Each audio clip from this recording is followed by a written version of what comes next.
Des milliers de marins cubains sont-ils actuellement réduits à l'état de quasi-esclavage? C'est ce qu'affirme ce mercredi l'ONG Prisoners Defenders, soutenue par plusieurs députés européens du groupe Renew Europe. L'organisation accuse entre autres le géant italo-suisse des croisières MSC de profiter de cette situation. Ils disent avoir des preuves qui ont été présentées à la Cour pénale internationale.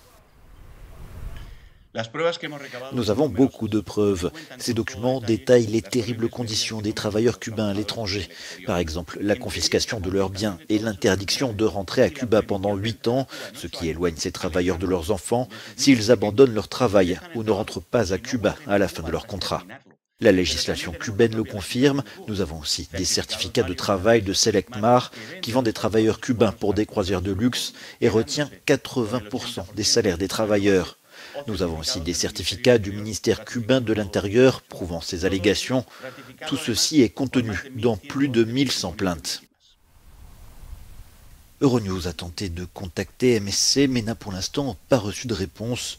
En tout, selon des estimations, entre 50 et 100 000 personnes à travers le monde seraient concernées par ce que la Havane appelle des missions internationales, déjà connues dans le domaine médical par exemple.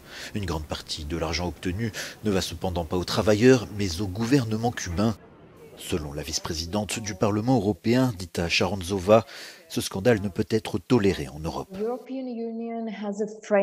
L'Union européenne a un accord cadre avec Cuba et le Parlement européen avait posé une condition lors du processus de ratification de cet accord qui était une clause forte concernant les droits de l'homme.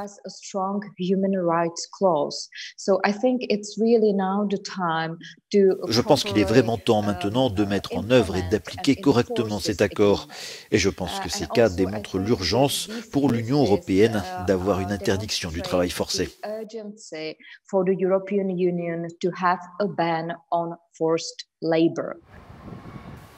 Les revenus générés par les missions internationales cubaines constitueraient l'une des principales sources de revenus du gouvernement cubain à l'étranger depuis au moins 2005.